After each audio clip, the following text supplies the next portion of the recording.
And then when he was 6 months old, we were getting ready to go on vacation to the Jersey Shore, and I looked down at him and I just happened to notice one of his eyes sort of wandering to one side. And I'm literally packing, getting ready to go as I'm seeing this. So about that time, as I'm noticing it, Mike calls, and we were talking, and I asked him, I said, have you noticed his eye doing this? And Mike said, I haven't noticed that, but I've noticed this glow in that same eye, because I told him which eye, it was the right eye. And so I began to worry. We went on our trip as scheduled, and while I was there, I called my mom, and I have a sister-in-law who's a pediatrician, Linda. And I told Mom, I said, call Linda and tell her what I'm seeing and ask her what it is. Fortunately, took him in, and that pediatrician had experience at a pediatric cancer hospital. And I told him what I was seeing. He took a 20-second examination. He turned off the lights, shone a flashlight in Ryan's eye, and when he did that, you could see it as bright as day. I mean, it was the brightest glow I'd ever seen. And he turned the light back on, and he said, there's an eye institute in Savannah where we were living at the time, and he said, you need to take him to the eye institute. They immediately started, this was when he was 6 months old, they immediately started chemotherapy to try and save the one eye that had the very large tumor in it. The other eye had 3 smaller tumors that the doctor explained to us they were in such a place that he said, if we get rid of these tumors, he should have perfect vision in that eye. Should not be a problem. So we were encouraged by that. The other eye, he said, you know, we'll try the chemo, we'll see what happens. During the course of chemotherapy, it caused his retina to cleave and do all sorts of weird things, and at a year, 3 days after his year birthday, they removed his eye. He said, but the tumor is back, and it's very, very, it's much larger, and it seems to be out of control. He said, we need to start chemo right now. So again, we started chemo, and during the course of chemo, his retina detached. Now, I mean, for anybody else, a retinal detachment is an easy fix, but for a child with cancer cells in his eye, they can't cut into the eye, and he said, we can't do anything. So that's how he lost his sight in his other eye. It was obvious to us at a very early age that he had no appreciation for the cane. Did not like it. It was, you know, his main thing is he wants to be like everybody else. And the cane, he knows it set him apart from everybody else. It was obvious. He had never liked using it. I mean, it was a struggle from day one to get him to use his cane. He would literally walk and it would be dragging behind him.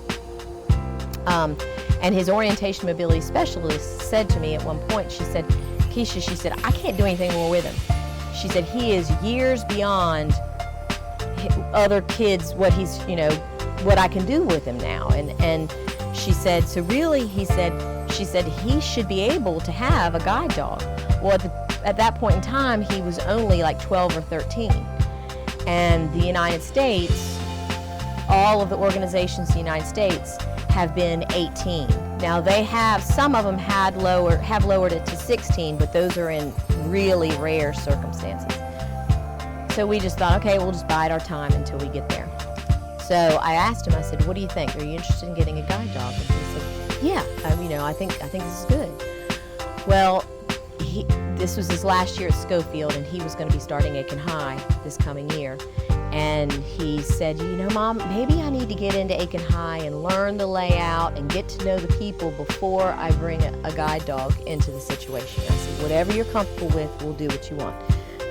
Well, MIRA contacted me and said they were having a Dining in the Dark experience in Pinehurst, and they wanted us to come up, and they said that Eric St. Pierre, the founder, would be there with guide dogs, and he would be able to actually work with one. So Natalie had a volleyball tournament at the time, so Mike and his parents took Ryan up there, and it was an unbelievable experience. He came home, and that was what did it. He said, I've got to have one of these dogs. He was amazed what they could do for him. It has been an unbelievable experience. It has created, first of all, a confidence in him. I mean, he's always been a pretty confident kid, especially in getting around, but this has sort of taken it to the next level. He's completely comfortable doing and going, and in fact, when we were in Montreal, there was an orientation and mobility specialist by the name of Elan, and she said to me, she said, your child can do anything. She said, if he chooses to travel the world, he will be able to do this now. And you know, for Mike and I, that's what we want. We want him to have options. You know, we want him to have the same possibilities and options that other children have. If he chooses to go cross country to go to college, that's what we want. We don't want him to feel like he can't do something because he can't see. And so this is one more thing to give him those options. He's part lab and part Bernese Mountain Dog.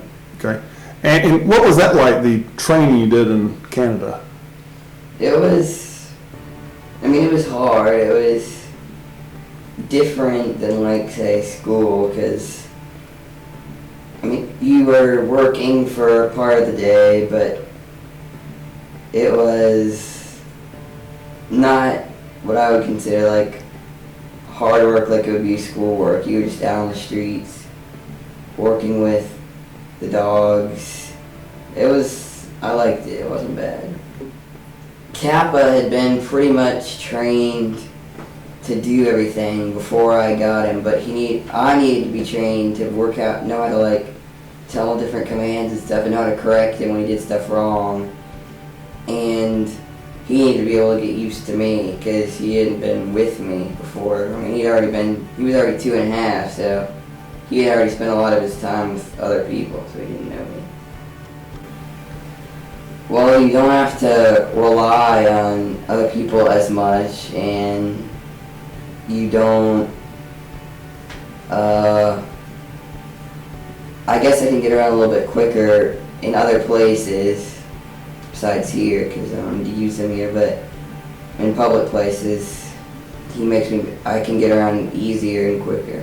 Got a call during the summer from Special Services, and they told me they had a kid who was coming over who was, going to be in need of a guide dog, and I said, wow, I've got 1,500 students, and I've got a kid that's in need of a guide dog. I said, well, you know what? We've never quite done anything like that before, but I'm open. You guys tell me what we need to do. We want to accept the challenge. We want to be the first high school to ever do something of this nature. Because, we didn't know if we were going to have people that were going to pick at the dog or try to pet the dog or whatever. But what we did was we had grade level meetings where we took each grade level to the gymnasium. We explained to them the process. We have a kid here. Here's what's going on. Here's some of the rules. Here's the playing rules right here concerning the dog. And once they understood it, man, it's been fabulous. It has been great. The kids accept him. I see him in the hallway sometimes. I say, hey, Ryan, I hit him on the shoulder. But he's had absolutely no problems. The kids have been wonderful. The dog is super cool, man. The dog sits right up under the desk. I was actually in the classroom last Monday with my immediate supervisor, and I said, don't jump, there's a dog in this class. And he walked in and he looked. The dog was up under the desk, just as calm. Ryan had his teacher there, he was doing his work. It was like nobody in the classroom even knew it or recognized it, man. So it is a thing of beauty to watch, because you wouldn't imagine that a kid and an animal would coexist in a classroom full of 35 or 40 kids and it not be a distraction of a problem, but it's not. Since I've been like this now, even if there was the opportunity for me to become sighted, I'd rather stay like this, just because you'd have to relearn everything. You almost have to go to school again, because you have to learn how to read, have to learn how to just do everything again. So I'd rather just stay like this.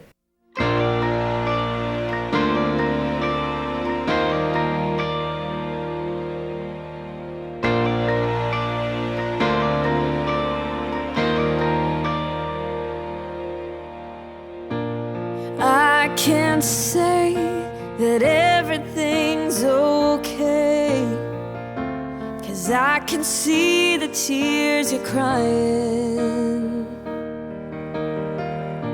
and I can't promise to take the pain away,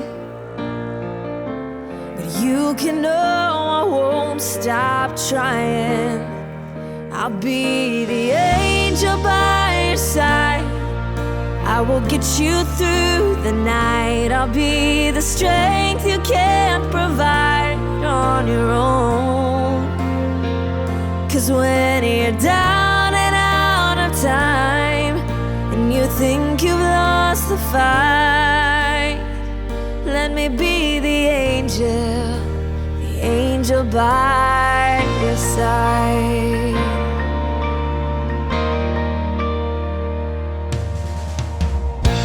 I know it feels like you're running out of faith, 'cause it's so hard to keep believing. Oh, but if I can bring a smile back to your face for a moment, you'll forget all about it. Oh, I'll be the angel by your side.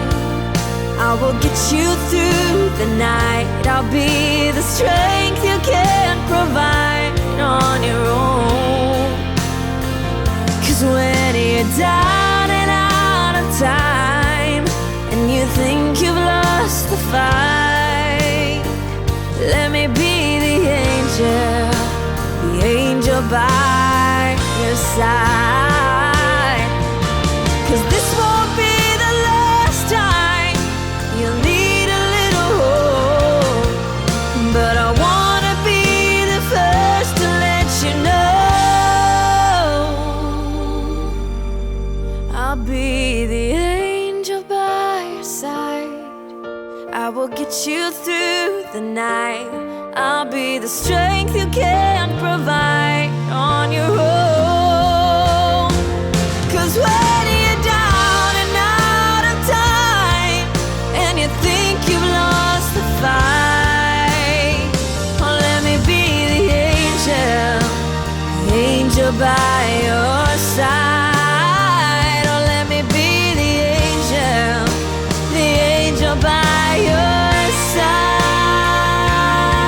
Oh,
So what did you do today, Natalie?